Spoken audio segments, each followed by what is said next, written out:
Welcome to the Beefy Bets for UFC Fight Night. Cannonier and Imavov, they're going to Louisville, Kentucky. Yes, sir. Louisville, get them Cardinals ready. Jack Harlow and the boys. I saw that the stadium name is like the KFC Arena or some Yeah, shit. bro. Yeah, KFC Yum. Yeah, KFC. Yeah, that's kind of awesome. But yeah, man. We're gonna give you all of our picks, our favorite bets, maybe a parlay. We like a lot of underdogs this week, so there's value to be had. Man, how you doing today, bro?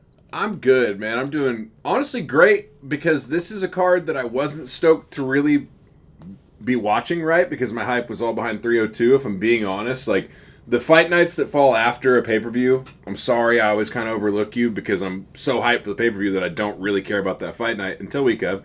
That being said, we're here. After I've seen these values, I'm hype. I'm super hype. I think there's a lot of value on this card, and I don't think favorites are too heavy, and I think there's dogs that are getting a great dog number. Well, man, let's start with the main event. I was honestly pretty shocked to see Cannonier getting plus money, man. Like I know he's old, he's 40, but he's at middleweight. It affects him less. He's in phenomenal shape. I don't think there's a ton of miles on there. I'm pretty sure he got into the sport later into life. Let the cat out of the bag here. I like Cannonier. Oh, also real quick for the viewers, for those familiar with Beefy Bets, previously we've been doing a no bet to 3-star system. 3 stars being the bet. No bet, self-explanatory. Now we are changing it to a no star to 5-star, just to provide a little more nuance and really separate the bets that we kind of like from the bets that we love. We think the 5-star system is going to allow to really be more selective. Because, like for example, last week, 73% on picks, bunch of medals on verdict, not in the green at the sports book, just because I think we failed to separate the bets that we kind of like versus the bets we love. So I think this new 5-star system is going to allow us to really isolate that the bets that we really want to go all in on. Couldn't agree more. As far as Cannonier Imavov, my initial reaction is, oh, this guy's 11 years younger. He can wrestle a little better, more of a sniper. I kind of like Imavov here. And good defensive wrestling, not that Cannonier really shoots. But then in my head, I think to myself, well, work rate could be a problem for Imavov because Cannonier has high volume. And if we're also going off last time out, which is obviously going to be a whole year for Cannonier, his last time out, he landed the most strikes ever in middleweight against Vettori.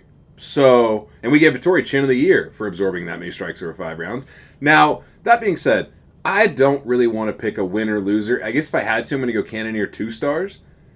But I'm the same way. I have Cannonier 2 stars. Well, especially the plus money makes it interesting. Exactly. Getting plus money on Cannonier, it's like plus 102, basically even money or something. Yeah, plus 100 last time I checked. Officially, Imavov minus 120. But it's like, my logic on it too is, man, are we going off like the last version of Cannonier we saw? Because it's the best version of him we've ever seen.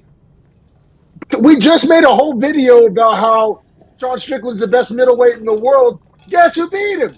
I didn't score that for him, but I'll give you that he fought him to the closest decision of anyone besides Duplessis.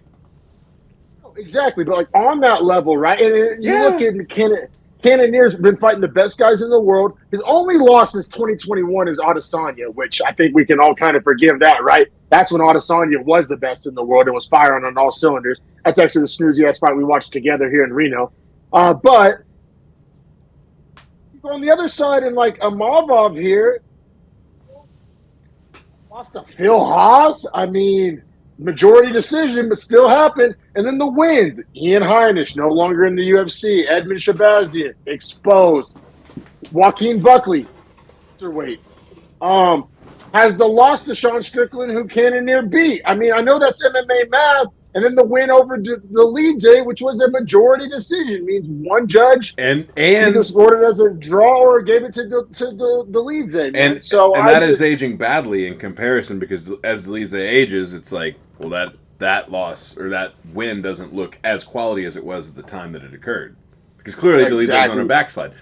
You know what I like most here, in all honesty, is if they're offering it over 3.5 rounds as minus 205, I kind of like that a lot. Yeah, don't love the number. I think I'd honestly rather bet Cannonier straight. I really would. I maybe call me a value monster I just at those two numbers. If you tell me Cannonier plus 100 or over 3.5 at minus two something, I think Cannonier can win this fight. I think Cannonier, but also I'll say this kind of asterisk caveat. I think I've lost money betting against Imavov a couple times. I personally kind of just don't like him, and I kind of let that bleed into my bets. But also power rankings. I have Cannonier 7, Imavov 15. I'm rocking with Cannonier 2 out of 5 stars. So I don't want people to think here 2 stars and think it's 2 out of 3. 2 out of 5. I'm totally with you. But Now, just hear me out real fast. Just a prop to consider here. Cannonier by decision plus 225. I'll put that as a that would be more like to consider. That'd be more like a 3-star than a 2-star for me. And that sounds crazy because we're getting more specific, but I think that is the way Cannonier wins. Oh yeah, Cannonier is a decision merchant for sure.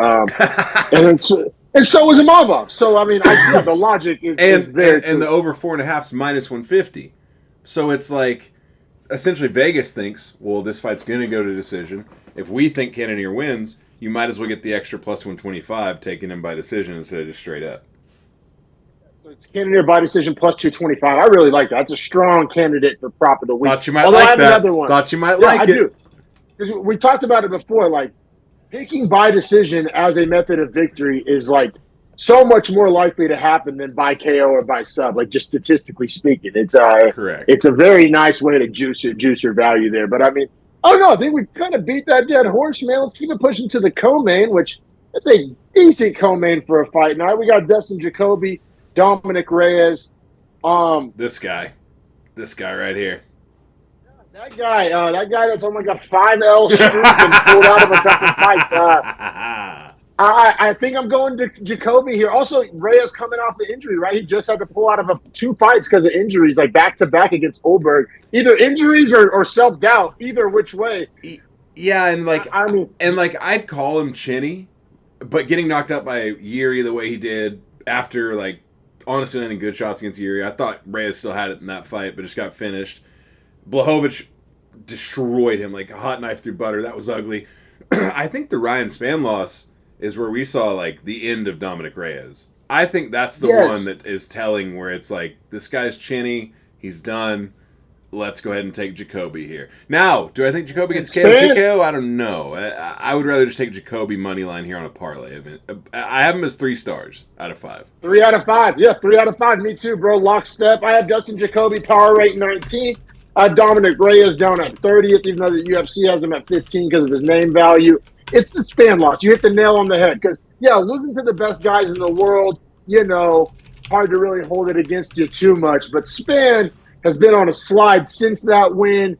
It was kind of a fool's gold win for Spann. I remember that win got us all in on Spann, and then we've lost some money betting on Spann a couple times since then.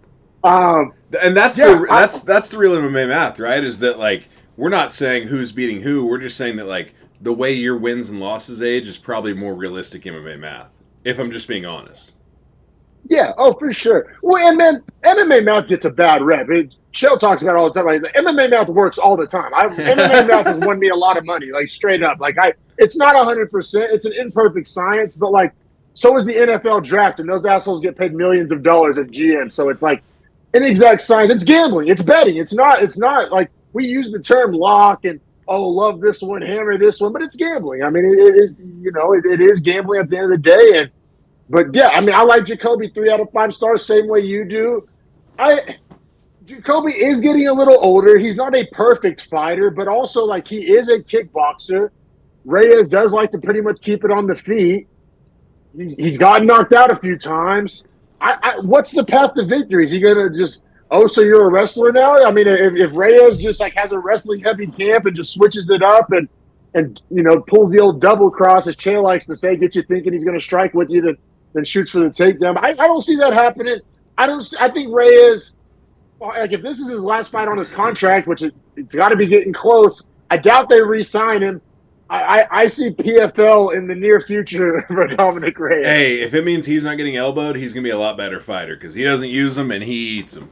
So let's take those out. PFL's good for Reyes. I like Jacoby, like you said. Let's keep it pushing.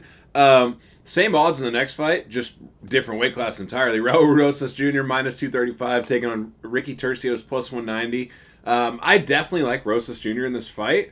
I've been going back and forth between 3 stars and 4 stars because I feel pretty good about it, but I don't know if I'm like real good about it. I just think Tercios has beaten a lot of cans, and I think Rosas clearly at the age he is only going to get a lot better day by day. Yes, but as we sit here today, like not projecting, sit today, I don't think they're that far apart, bro. I mean, I'm going Rosas Jr. 1 star, still picking him. You said it was minus 235, right? Yeah. I wasn't considering honestly, him for a parlay if that makes you feel better. Can I talk you down to 2 stars then? If we're saying not on a parlay, yeah, I'll 4 stars and say not on a parlay. That's true. 4 stars would guarantee the parlay, so I'm closer to the 2 than the 3, or the 2 than the 4, if that makes sense.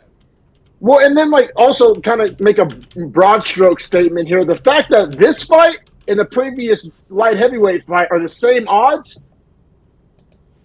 Oh, well, so much more than I like Rosas Jr. Yes, so like value. Yeah, that's fair. Jacoby, like I like for parlays. Rosas, I do not.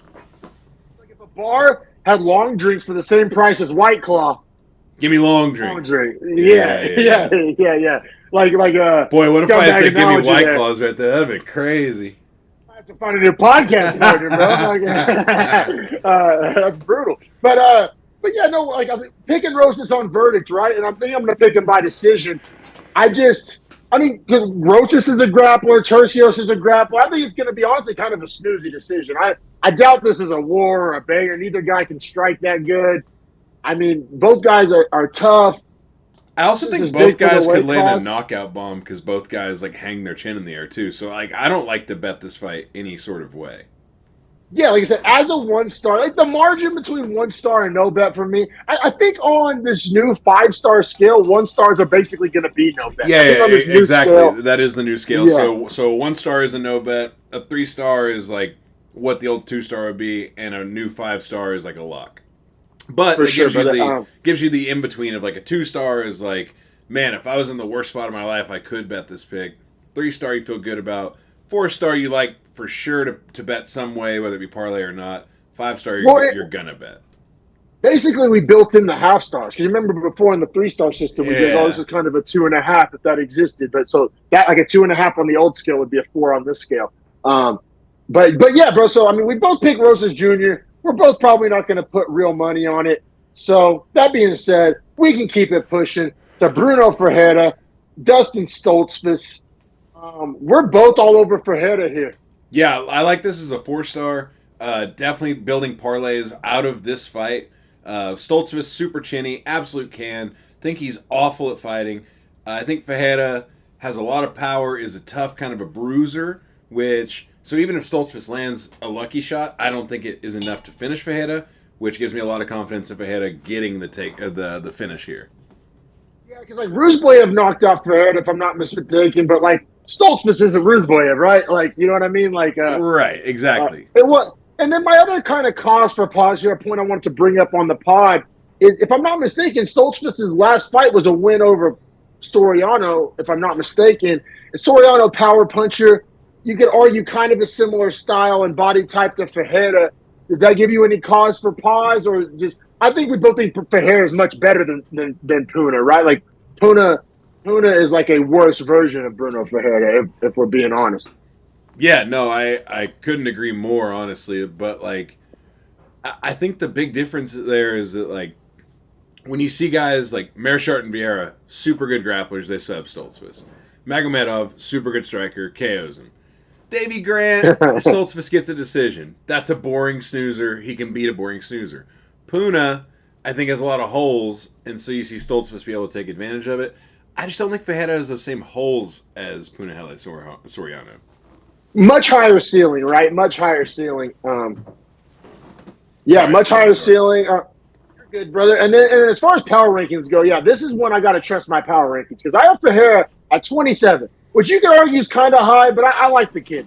And then Stoltzfus I have down at 59. I'm pretty much out on him, approaching can tier. Yeah, so we're both all over Fajeda. Minus 265, so not so much value on a straight bet, but like you alluded to, perfect parlay builder. Under the 300 range, very confident pick, perfect parlay builder. Yeah, potentially my most confident pick of the week. I mean, it might not be. We'll keep it pushing, but yeah, I love Fajeda. It's just the value that doesn't make it a 5-star for me. If I could get him at minus 220, he's probably a 5-star there. See, to me, it's not even that. The only thing keeping it from a 5-star is like Fajeda, isn't the like perfect fighter. He's short for the weight class. True. He got knocked out by Ruzboyev. He's pretty green. Not a ton of experience. So there is a few holes, but like I just don't think Stoltzfus is the level of guy that's gonna like fraud check Fajeda. I really don't see that happen. Yeah, and Stoltzfus won't sit in the pocket like Ruzboyev and just trade massive bombs. So I think like style of fight different there too. And I think Stoltzfus does have somewhat of the outside shot of kind of snoozing it up, clinching it up, winning a couple dog shit. Like I can see like in some scenario where Stoltzfus snoozes his way to like a split decision. Don't think that's going to happen. So I'm putting my money on Fajeda. I like Fajeda a lot. I'm just saying like that's what's keeping it from being a 5-star in my mind. Well, I'll put it this way: Fajeda in 12 fights has never seen a decision in his career, and he's 31 years old. So. That's why I honestly hate Stoltzfus the most. Is like the way he wins is subs or decisions, and mostly decisions. And like Fajeda doesn't go to decision, so he's either getting sub or getting a KO. I'm with you, brother. We're riding this one 4 stars. And man, this next fight is a bullshit fight. I did not know either of these guys were still on the roster. I don't know how this is on the main card. Unless my order's out of line, Julian Marquez and Zachary Reese, right? That's who's up next. That is correct. Julian Marquez minus 135. Julian Marquez. If I was a Kentucky resident and I spent money on this and I fucking had to go watch Reese Marquez on a main card, I'd be heated, dog. I'd be heated. I'm grabbing beers during this fight if I'm in the arena. If I'm being honest, is the Reese fight confusing to you as far as like I'm lost for words when I talk about it. Even how did he go from Brundage to Julian Marquez?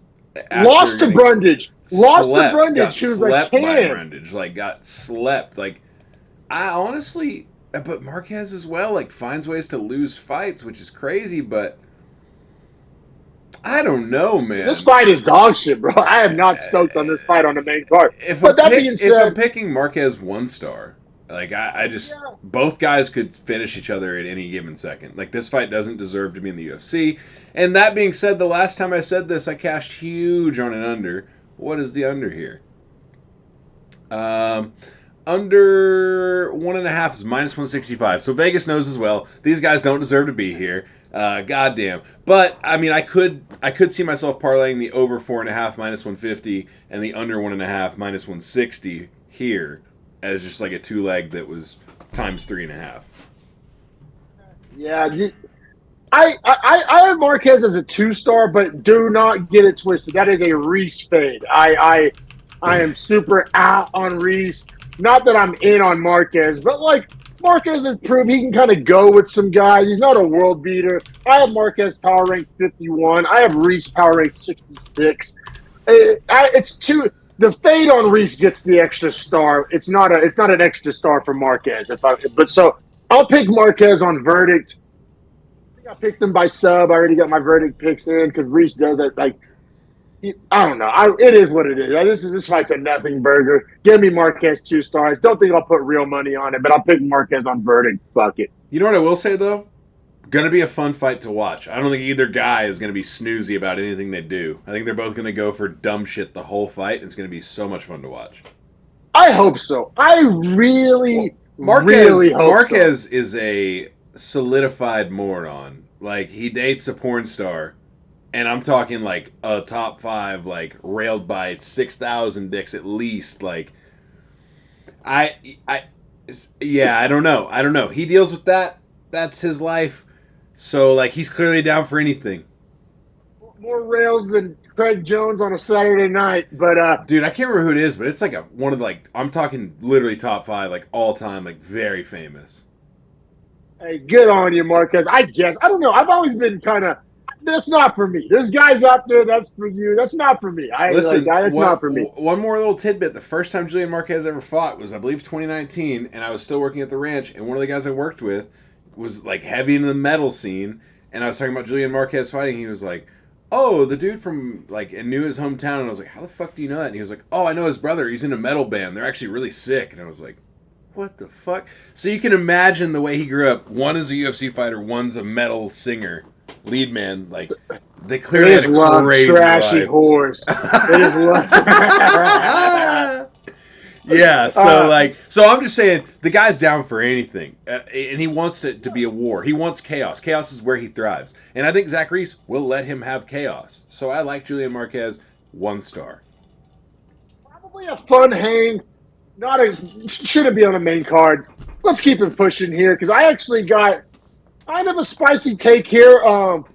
Okay, love spicy takes. Next, if I'm not mistaken, we got Puna Haley Soriano moving down to welterweight to take on Miguel Carmel Thunder Baeza. I don't know if that's the best nickname or the worst nickname in the UFC. I think best. I think best. I loved it when you said it just now, and I didn't know it. So initial reaction, loved it. I like Soriano at plus 160, and here's why. No, here's why. Hear me out. Okay. I'm with you. I'm with you. The Fiallo loss is terrible. It's kind of similar to Puna, right? Like Puna wins by KO. Baeza loses by KO. Ooh. Caveman math. But I don't know. Do you think coming down to 70 he'll lose some of that power from Soriano? I like Soriano, but I like Soriano by KO, like specifically. Like I probably would bet the prop before I bet the straight. Yeah, I don't know. I see, you know what? You're tormented here. You're tormented here. You see it. You know what gives me problems is Puna at 85 had pretty solid power. However, terrible striking defense, but he had a great chin for the 85ers to be able to connect as much as they would before they'd finish him, or he'd even get the decision and get like beat the hell up. I wonder if the 15-pound cut is a lot of water, and if he can't take a punch as well. I'll say this: Puna always looked like a guy who could drop a weight class. He wasn't like shredded out. Like I think that weight to be lost. Like I'm not saying he was fat, but like he wasn't like shredded out at 85. I think if he went, it just depends how he goes about it. If he had a full camp and was doing extra road work and eating extra clean and like dropped the weight class the right way, then I like my pick. Like obviously, if he's trying to lose 15 extra in the sauna, that's not going to go well. Yeah, I have this as a prop of the week potential. Puna just got subbed by Stoltzfus. He got knocked out by Kopylov. He lost a split decision to Nick Maximov the last time Miguel Baeza fought. But he also went to decision with Brendan Allen 3 years ago. Well, and then hear me out. All those losses, I feel like I can kind of not explain away, but like the Maximov one, you can. I remember that fight. It was a great fight. I didn't care who won that. So. But Baez is definitely not going to sub him and wrestle him like Stoltzfus. Like he's a striker. He's not going to strike like Kopylov because Kopylov is clearly good, right? Like clearly very good, way better than both of these guys. Like that's obvious. Like of course Kopylov got the knockout. Like hindsight, right? Like Kopylov's way better. That's a loss that, like I said, MMA math that aged very well. I'm not going to hold that against him. The Stoltzfus loss 6 months ago is pretty tough. No, but it's going to look nothing like this fight looked. At least that's how I'm viewing it in my mind's eye. Like Baeza is not going to take that snoozy strategy. Like he's a striker. All right. So what's your official? He's going to engage. What's your official stars on this? Soriano money line 2 stars, but what's Soriano by KO? Is that available? Yeah, all over that. I really like it. Like I really do. I might stick my neck out on that. Soriano KO is plus 275. I'll write it down for you. Soriano by KO plus 275. I like that. I like that a lot. You know what? You don't like it as much as I do, but you know what? I like it. I would bet that before I'd bet him to win, if that makes sense. Me too. Because I think if he that's his path to victory, and he's fighting a chinny guy that's going to strike with. Yeah, but that Stoltzfus loss, man. I have Stoltzfus so low in my own rankings, and the way Stoltzfus performs is just so bad that to let him sub you in 8 minutes is crazy. Go to Tapology real quick. Does Baeza have any submission wins? I legitimately don't know the answer to that. Let's find out. I got it right here. Baeza? Yeah. And I'm pulling So it up he has as well. one sub against Takashi Sato in the UFC. Yeah, in the UFC. I mean, I'm not going to hold that against him. Also, bro, he has all of his losses are to power punchers, bro. He has a loss to Ponzinibbio, Chaos Williams, and Fiolio back to back. All power punchers, and the last two were by KO. Yeah, but Chaos Williams, he went 11 minutes with. So it's not like the power was what overwhelmed him. It was just he got caught eventually by the power. It's not like he got overwhelmed by power. I picked Soriano by, I think, third round KO on verdict. So I'm not to me that's not like a. But I argue that Soriano's losing a lot of power coming down to 185 in the third round with the extra cut. He doesn't have that same sort of like spark. So if you're going a third round KO on Soriano, I actually would argue that's the worst bet you could make with a guy trying to drop an extra 15 pounds. I just think he has the 15 to lose. I'm not sweating it that much. He's not that big of a middleweight. It's not does he have it to lose, it's did he lose it correctly? I think so, because I think like these I guess I'm giving him credit. I'm giving him the benefit of the doubt because this is like for his career. Why would this you? This is for his because this is the easiest fight he's gonna get. It's for his career. He's dropping down. He made the decision to drop down a weight class to save his career. Like if you are not taking that seriously, then like you're a fucking clown. And I don't think Soriano's a clown. I see footage of him on social media. He trains a lot. He trains with good guys.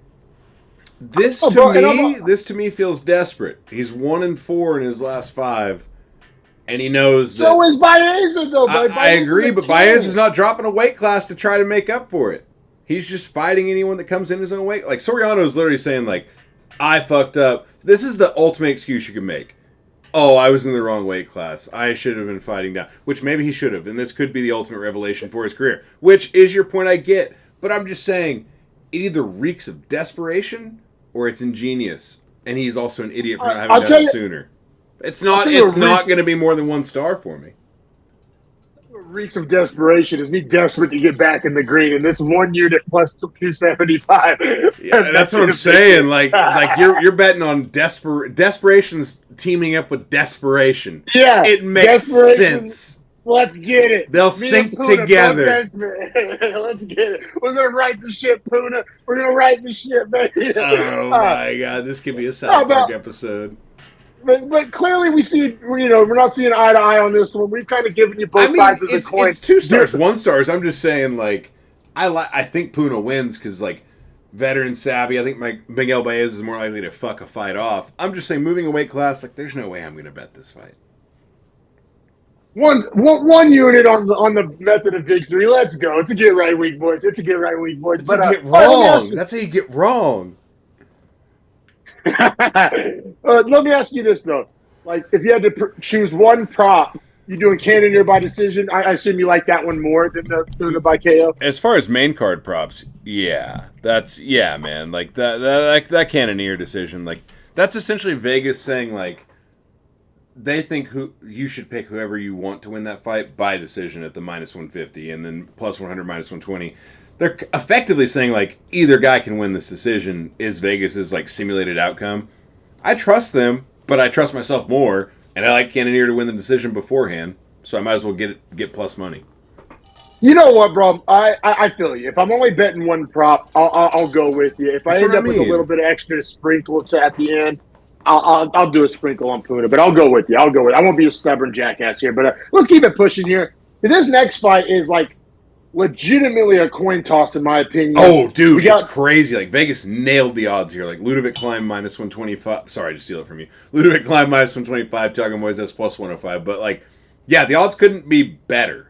That's exactly how I see it. I couldn't. This fight, I just like to go under. I think a finish happens here. Don't hate that take here. Gun to my head, I have to pick one guy, like pick a guy on verdict. I'm going Moises because, like, I mean, I'm not going to get too in the weeds here. I have Moises power rank 25. I have Klein power rank 27. Matches the money line basically in reverse though, which is why I give me the plus money. All I'm saying is under 2.5 +105 right now. I like one of these guys to land a big strike or Moises to jump a sub that Ludovic Klein can't overcome. I like it. Moises Klein under 2.5 is plus 105. Yeah.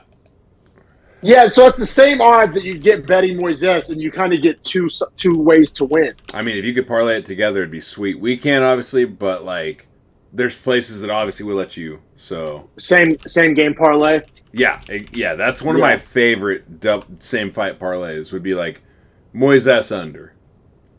Or Klein under. Like, you could even hedge your own self with that because the values are going to be good enough.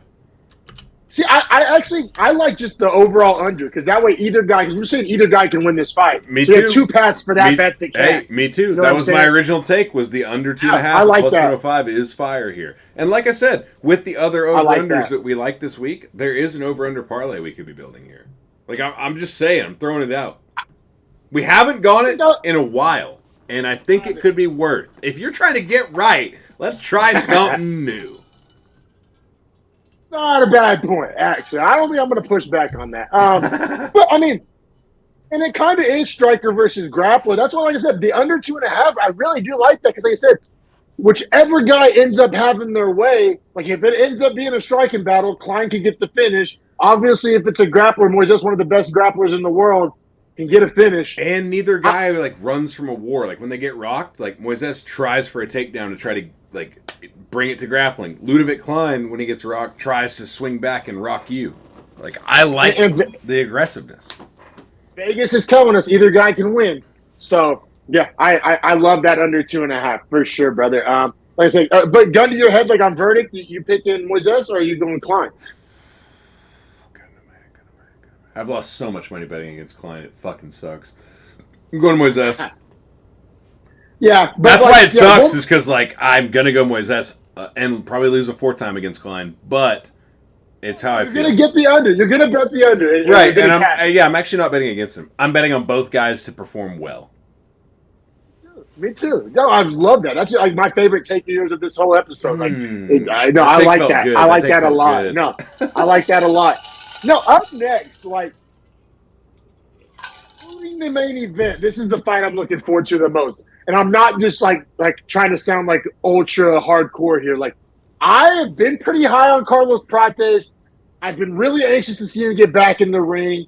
This matchmaking is a guy that will, I think this is going to be a fun fight, bro. Prates Ratke, not a high-level fight, but I think this will be a very entertaining fight.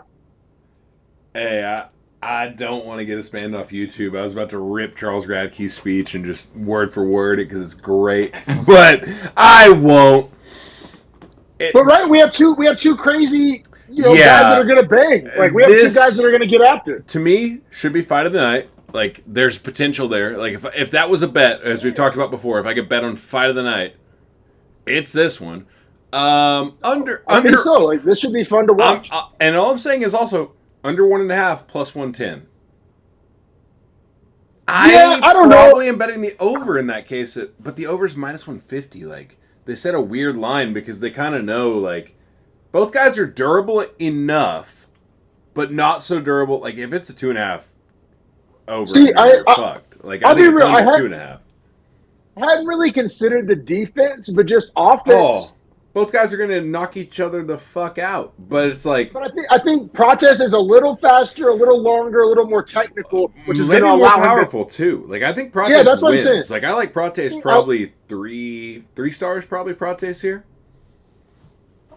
I had him 2 stars, but then I proceeded to ball wash him for 3 minutes. So I think it's a 3-star. I think so.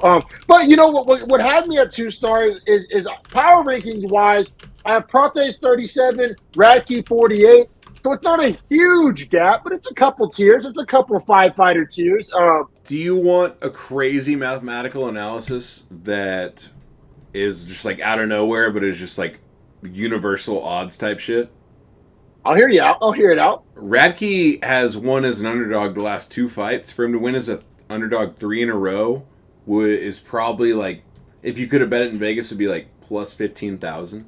So, yeah, I think this is the time you jump on universal odds and hammer Prates. Well, let's listen real quick, because like I said, we both said this was like our favorite fight, and Dude, and I love we're looking Radke. forward to Like the watching shit it. he says is the least PC shit you could ever imagine. Like it's literally like if you asked an AI to be racist, like it would be Charles Radke. And it is fucking crazy. And I love it because no one else is like that. And I want to see him win to hear that speech. But at the same time, it's just not going to happen.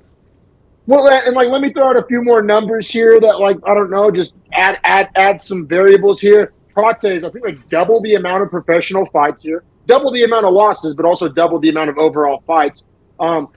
Tapology has Prates at 49 and Radke all the way down at 72. So I'm higher on Radke than Tapology is, but Tapology sees the gap as being closer to 3 stars, like you were saying. Let's just dive into these little resumes real quick.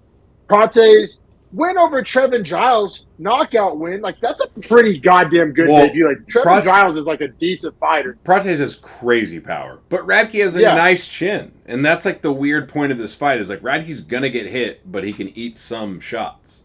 Oh, yeah, and Radke's crushing hands. Right, This just made me like Prates more. I forgot who Radke had fought. I remember the guy. But, yeah, win over Blood Diamond, cut ass. Over Urbina, maybe the worst fighter in the weight class, like actually. Round one KO, but and Radke was a dog in both those fights. So it's not like Vegas isn't learning he shouldn't be a dog. They're just saying like, okay, listen up. Like he's fighting Carlos Prates. He's not gonna be the favorite.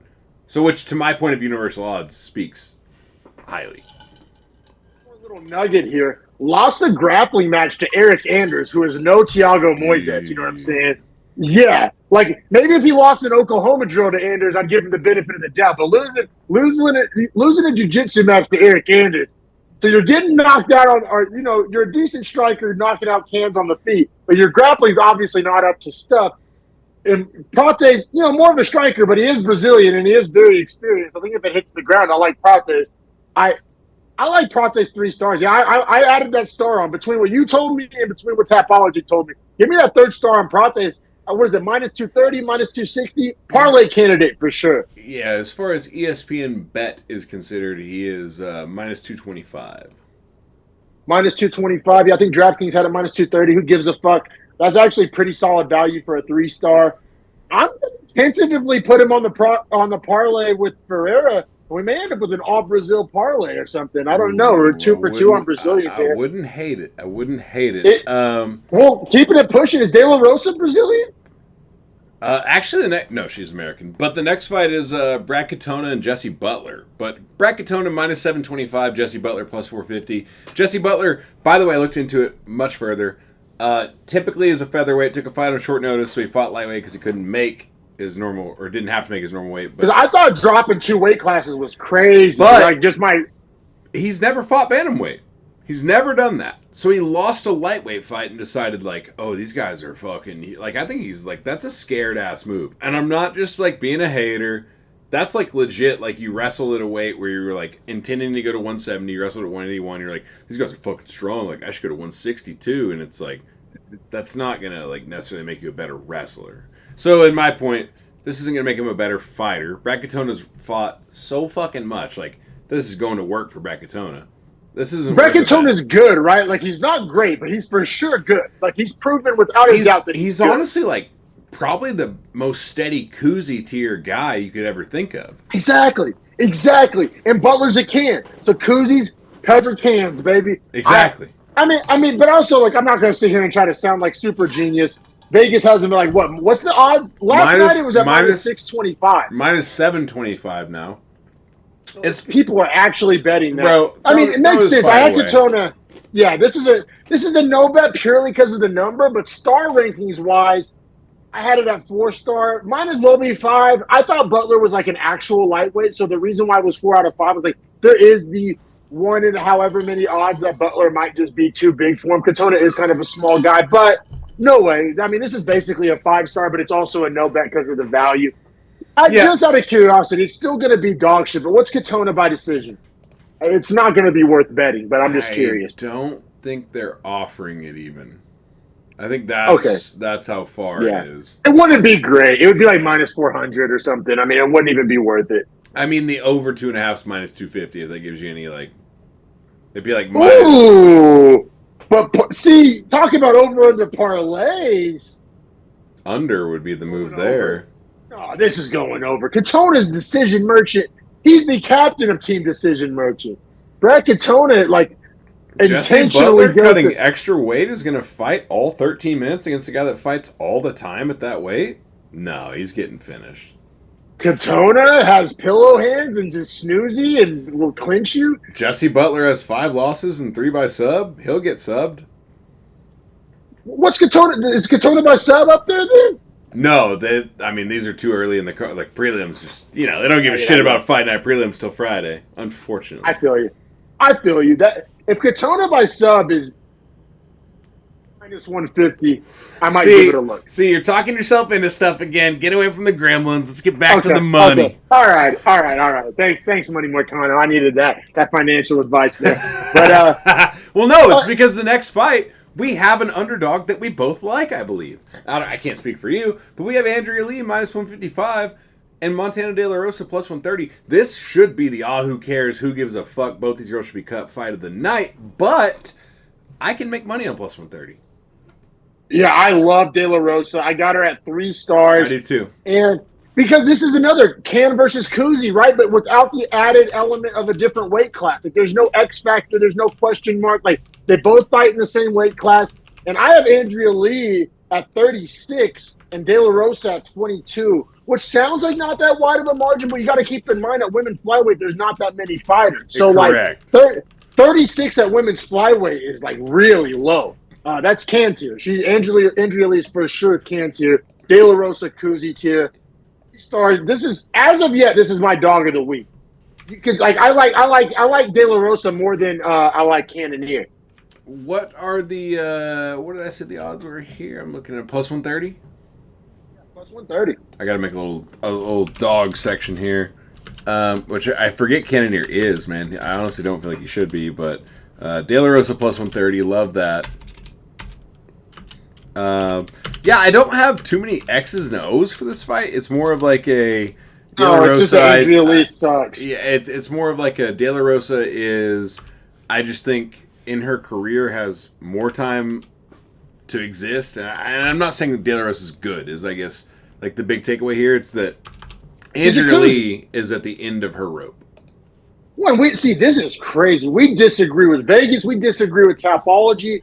Tapology has Andrea Lee at 19 and De La Rosa at 28, but like, yeah, no. I just disagree. I'll stick my neck out on this one. If I end up with crow on my face, so be it. I strongly disagree with both Vegas and because look at these L's though. Like, she's fighting Macy Barber and Tatiana Suarez. Now the JJ Aldrich loss does really fucking suck, but I think JJ Aldrich is better than Andrea Lee. And then you go back to 2021, the win over Ariana Lipsky. She has a majority draw with Mayra Buena Silva, who fought for a belt or weight class up. I mean, I forgot they fought before. This is a rematch. She has a loss to Andrea Lee, but that was back in 2019. And back then, I would have taken Andrea Lee. Back then was before I was out on Andrea Lee. When Andrea Lee was 31 and De La Rosa was 26, yeah. Now that they're 36 and 31, the tables have turned. 1,000% agree. And I also think that like Andrea Lee's last win was 2021 against Cynthia Calvillo. Do you know how much that win is worth to me?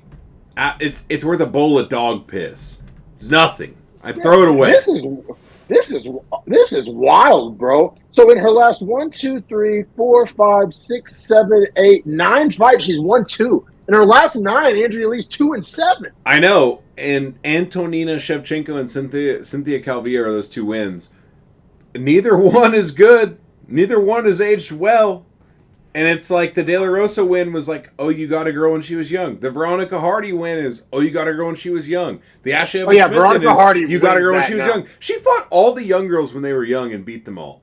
Bro, all right, you know what? Andrea Lee's out. That's a big fade. Montana De La Rosa. Dog of the week. Yeah. You talked me back in. Bro. You talked me back in. I wasn't there. Now I am. Also, who's up next? I feel like my order's been a little bit off. This is also a card where, like, I don't think anybody knows the real order. Like the UFC website's different than Tapology, which is different than DraftKings. Like I don't think anybody knows the real order yet. But we'll just go off your order. Who's up next? ESPN usually holds it down because they have to book the actual card On their network. Yeah. So next up, we got John Castaneda plus 100, Daniel Marcos minus 120. Give me Daniel Marcos 3 stars. I'll just be 3 stars. I'll just be chesty with it. Me too, bro. And on the parlay too, right? Yes. I'm high on Daniel Marcos. I love Daniel Marcos. And I think Castaneda's tough. I just think Marcos wins this fight.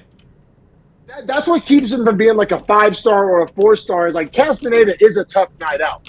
I just like Marcos. I'm an actual believer in. Like I could see him being an actual like top 10 guy one day. Like, and that's saying something in this stacked division. Well, bro, Daniel Marcos, I have him at 24, ahead of Peyton Talbot and behind Rob Font. Like I think he's like an actual player.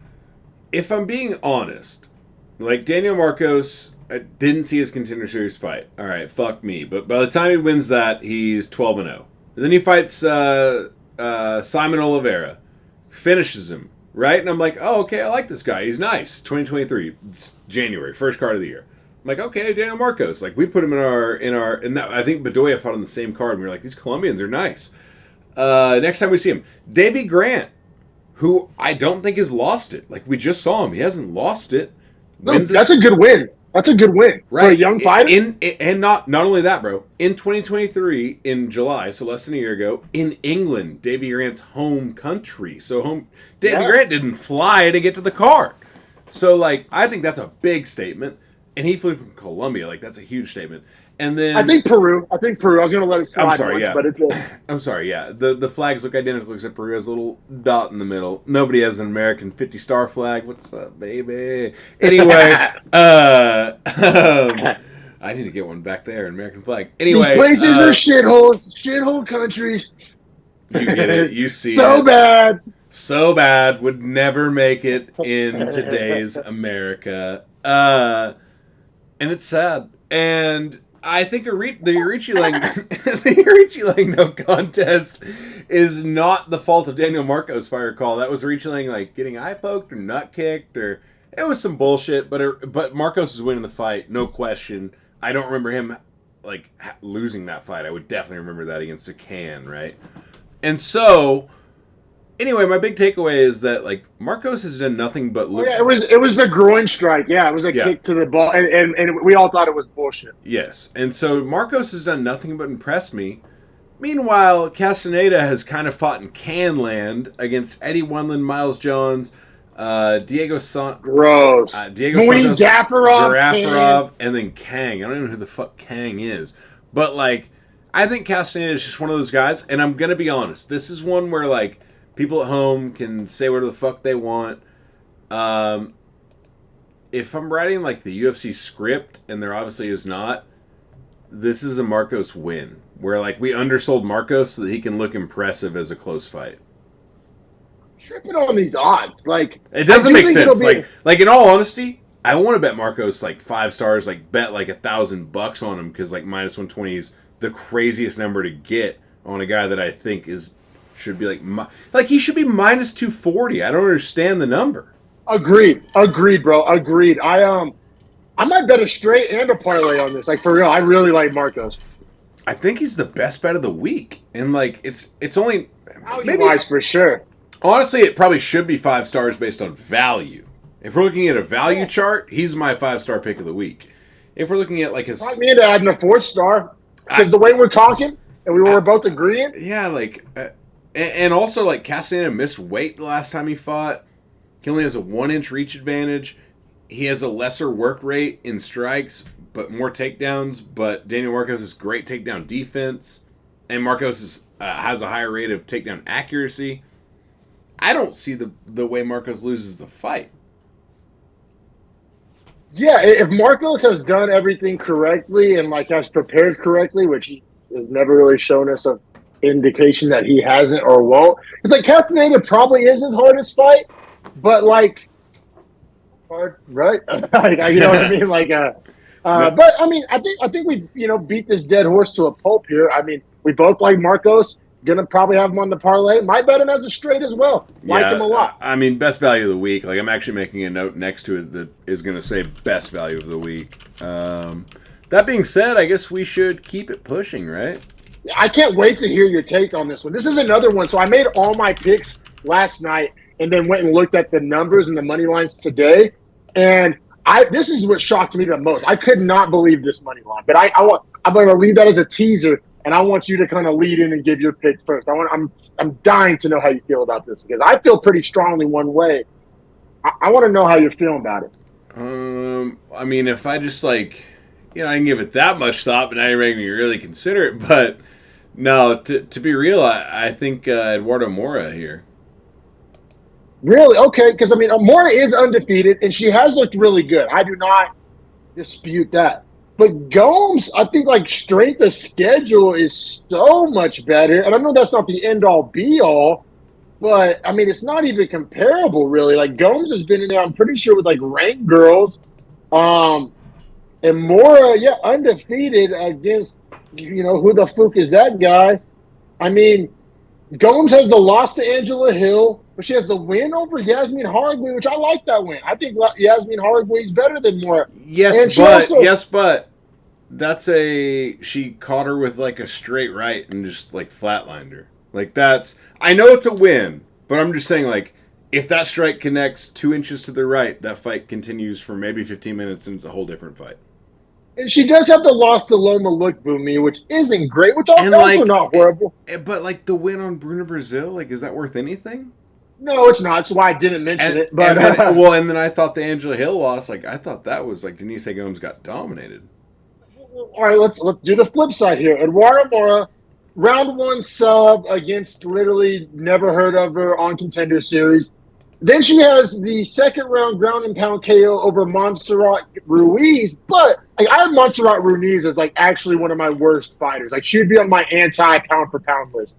She's not quite morning command, but quickly approaching. And I am just she's the girl that strikes like this. It's so bad. She's very bad at MMA. I'm punchy, sorry. just boxy shoulders. It's crazy. She's very bad. She's just very bad at MMA. You're right. I guess my point is I guess I like Mora as a 1-star, but I would just never bet this fight. It's just with all the other value, I would just never bet it. See, I do it slightly different. I have Gomes as a 2-star. Probably my power rankings. I have Gomes at 16 in my power rankings. But I kind of like that. Not this week because there's other. I do think she's overall, when we talk about there's so much value on this card, I think she's part of that conversation. I don't know.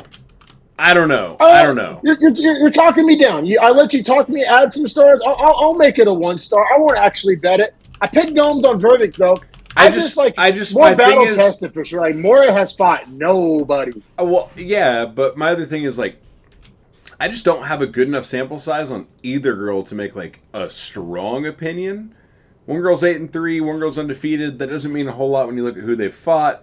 Gomes is 4 inches shorter than Mora and has 3 inches less reach.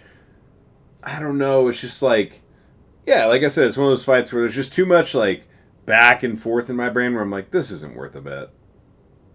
For sure. There's other bets that we really like. I'm with you there as far as liking other bets more. Yeah, to your point, if I was hard pressed, needed a third or fourth bet in a week, if I was at this point and needed a third fight to bet because I just couldn't find anything else, yeah, maybe I could make a bet here, but I don't feel good about betting either side. I think both girls are bad enough to lose, if that makes sense. I think that's fair. I think the unknown on Mora. No, I think we're going to find out a lot. This fight's huge because if Mora gets this win, then okay, we got something. If Mora can get this win, I'm going to shovel a lot of coal. Yeah, maybe strawweight's the hard division to climb in women's rankings in my opinion at this point. Like I said though, I view Gomes obviously higher than you view her. It's a win over her, I'm going to value more, especially her being because the whole Mora argument is undefeated, hasn't fought anybody. You could throw Gomes in the nobody Montserrat Ruiz category, even you, that would be the best win of her career. But is she top 20? She's I think so. I think she's top 20 for sure. because she's 20? Well, I have her at 16. So, like, I Oh, have her at 16. 16. Oh, okay. I have her at Yeah. 19. Okay. So you have a top 22. So come Yeah, on, I get the fuck out do. of I here. do. But like that Yeah, was my come point. Was on. going to be like, well, but here's my point. Is that like, You win when you're undefeated but is no, like but here's my dope. point. Is like top 20 at strawweight is like very competitive. Top 20 at bantamweight is like, I don't know what the fuck that means. Top 10 at bantamweight is very competitive. You know what I mean? So like, I'm just Like I saying. feel like we do have her top 20. So it's No, like at I agree strawweight. So with like you. I that agree would with mean you. something. But maybe more is there, but we don't have the sample size to even know. So I'm like, Part of that sample size. If she gets this win, we have the sample size. which is why we can't bet it because we got to have a This week. sample. No, you sold me, but I'm just saying, like, this Gomes win, like, Okay, we're on the yes, same. that's We're on what the same yeah, page yeah. now. We're on the same page now. Yeah, We're on the yeah, same page. yeah. Which For is sure, like for we know sure. where Gomes is. Let's see where Moore is. And Moore might be really good, or she could Bingo. be another Bingo. undefeated She contender could be series woman 25. She fighter. could be 10. I don't know. For sure, man. Let's keep it pushing to another fight that's kind of hard for me to like juxtapose, and I have a 1-star rate. I disagree with Ooh. Vegas, and I think you on this one. Yeah. No, I like I'm Stamen. What are you going. talking about? I like Lapis 1-star. Vegas has him at minus 270, and I could not be further apart. Like Minus I picked. 280 now. Stamen plus Oh, gross. 230. Ooh. Give me 1 star on Stamen plus 230. I would rather bet Gomes than bet Stamen, and I know we're not going to Oh, agree, so we don't one have to have star a means debate. I'm not betting it, but I'm just saying like I can see this underdog winning. Not that I couldn't Yeah, with Gomes. I'm just saying like plus 230. I could really see Stamen grappling, snoozing his way to a victory here against a guy that loves to strike. kind of a similar thing in different ways, because like I'm saying I disagree strongly with the money line, and so by definition, like I'm like I said, we're just kind of wording it different ways. Like I do not think that Lapalus is minus 270. And this is interesting, bro. You know what the Tapology power rankings on these two guys? I think you'll be shocked. It shocked me. Tapology has Stamen 34 and Lapalus 52. It's not that shocking to me. Shocking to Vegas, who has Lapalus minus 270. Yeah, but like I mean, you heard my breakdown was that I thought plus 230 was the most generous thing of all time for Stamen in this fight. And that's Let's take a dive into Stamen, Rookie. Let's take a little dive here because he's coming off the loss to Douglas Silva de Andrade, which we like D Silva. So like that's not even that horrible of a loss. the biggest note for Stamen was that he missed weight by 3 pounds, so that's a big problem. But he's only 2 years older than Lapalus. He has a 9-inch reach disadvantage, and he's the orthodox versus southpaw, but he's a wrestler. So in my opinion, like that already goads him into to shooting takedowns anyway, which he was already going to do. So that's That's his style for sure. Right. Now Lapalus, on the other hand, he doesn't defend takedowns the best. He's pretty good at it, but he's not the best at it. Stamen, now, jiu-jitsu defense, who gives a shit? Stamen doesn't attempt subs. He just wants control and win on top. I think the Stamen by decision is a very live bet here. I obviously don't have odds, but I'm just saying plus 230 on Stamen. You might be a plus 400 on the decision. That's in consideration for me for props. Stamen's resume is so hard to read, bro. Because I mean, he hasn't fought in a year. It's basically 1 year to the day. And I mean, he has a draw with Song Yadong. He has a win over Brian Boom Kelleher, but then he has the 3L streak. But it's Jimmy Rivera, Merab, Said Nurmagomedov. Yeah, he comes back with wins over Wineland and Lacerda, which who fucking cares? And then the L to D Silva. I don't know what to do with that. I don't know how to juxtapose that. Like honestly, the Said fight, he shot a takedown and got caught in a guillotine. In the Stamen fight, he lost the 3rd round, seemingly being gassed from like body shots that D Silva landed. Like I remember both those fights pretty well. So like, I like Stamen. But same thing with Lapalus' resume. Has the win over Calvin Lochran, who gives a fuck, and then the L to Farid Basharat, who we're not as high on. Yeah, an L to a guy that has technical grappling and point fights. Like I feel like Stamen can point fight his ass off, and at plus 230, like I like that bet. I feel the same way about Stamen as you feel about Gomes. Like I feel like I can copy and paste like your Okay. feelings towards Gomes is But how at I plus feel about 230, why Stamen. wouldn't you like the plus 230 more than the plus 140? Also a fair point, but not going to bet either one of these. I guess is the overarching point. There we go. That's what I like to hear. Yeah. We're on the same. We're Yeah, yeah. lockstep with that. But at least two dogs, like we were talking about. If you like had a gun to your head and like you had to give a dog, these could be options. Yeah, I think I'm still taking Gomes. Well taken. I Point well taken. I love the Stamen by decision sprinkle. Like that's probably going to be plus 400, plus 440. I love that. This is your version of my Puna by KO bet. I'm even going to just like swing me over, but like I see how you guess did because I'm getting plus 440 and it's way better value. Sure, it's the same. No, I'm kidding. But like, yeah, I see. Like it's the one path to victory. I get what you're saying there too. Yeah. Yeah, and I get what you're saying as well. Yeah, for sure. And also like I think I would rather fade Baeza than fade Lapalus. Like, That's I like fair. Lapalus. That's fair. I like that argument way more, honestly. Like that justifies the odds way more too. For sure, brother. And then this next fight, it's a weird one. We got this Amanda Hayan dos Santos. It's like she's one of those names where on different websites you see different names, and sometimes it's Amanda Hayan or Ryan Amanda. Sometimes it's dos Santos. The Brazilian name structure is crazy. Hayan dos Santos is what ESPN lists her at minus 320. Yeah, taking on Pooja Tomar, first Indian female fighter. It's not great. In her debut. You most not me, most populated country on earth. It's not great that you guys don't have one fighter that's any good at all.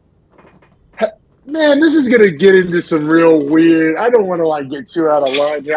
Are we Russia, China, or India? Like those are the three countries that align with themselves. So like, say what you want. They don't care.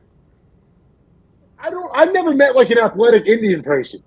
Like, call me an asshole. You haven't played a lot of cricket, brother.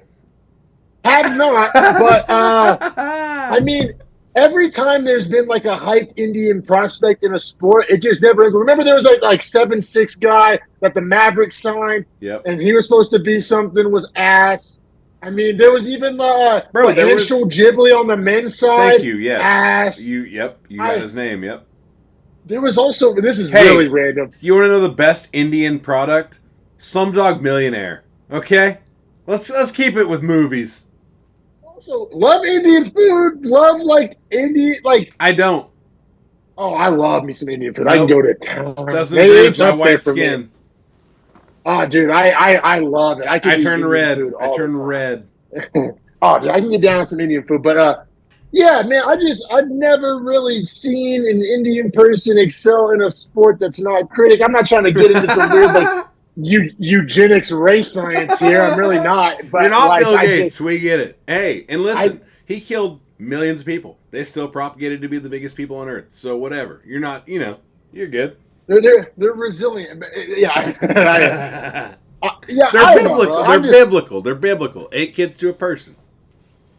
No bet for me, because also like I don't know if Amanda Hayan dos Santos or whatever her name is worth minus 300 over anybody, even a can. So like, this is no bet city for me. Yeah, this is absolute no bet. Like you could give me 1 star on dos Santos because Vegas is their minus 320, so I'll just be safe.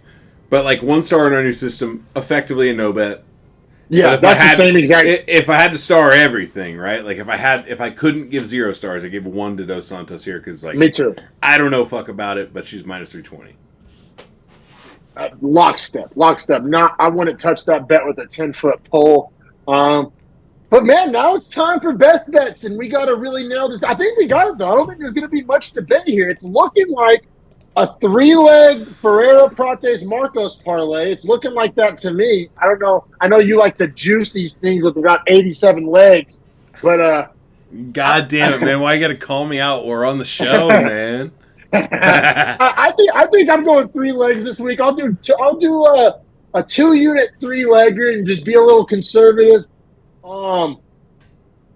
Ferreira Prates Marcos. I'm thinking I'm going to do a Marcos straight and a De La Rosa straight. What are the odds on the Ferreira Marcos Prates line?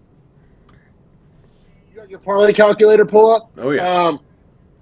So Ferreira is, where the fuck did he go? Minus 265. Prates minus 230.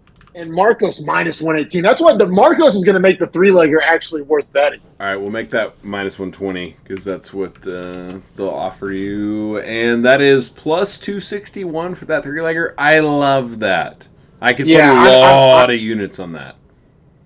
Agreed, dude. That's you said that's Marcos, Prates, and who? And what'd you say that number was? Plus 261. No, just being our usual scumbag selves. I feel like we do this on the pod. Like, gun to your head, you have to pick a fourth leg, right? Jacoby would be the fourth leg. Hold on. Let me look at our notes. For me, let me look at our notes real fast. Let me look. You said Jacoby? It has to be the fourth leg. Yeah, because you have Marcos, Prates, Ferreira. Yeah. Jacoby would be the next leg. Yeah, yes, sir. What is adding Jacoby juice it to? And what is he here? Jacoby minus 230, minus 235, somewhere in there. Okay, so when you add Jacoby, plus 418. Plus 418. That might be worth a one unit. Like if we do like 2 or 3 units on the three leg, I might do a 1 unit on Jacoby. It doubles the value almost, like almost doubles it. Yeah, and I really like him to win. What plus 418? On the 4 leg. All right, we like it. We love it. There's no 5 leg. You have to be an absolute piece of shit to put Katona as a 5th leg, and I'm just not doing it. I'm not doing it. I'm not. I refuse to put Katona as my 5th leg. I could hear the argument for Cannonier 5th leg, but like you'd once again be an asshole. Dog of the week, Montana De La Rosa plus 130 or Jared Cannonier plus 100, but most likely Montana De La Rosa plus 130. No, I'm taking De La Rosa just because of my Imavov PTSD. I think I've literally lost like 3 bets against him. I always bet against him. It never ends well. I just don't like the guy. It's fair.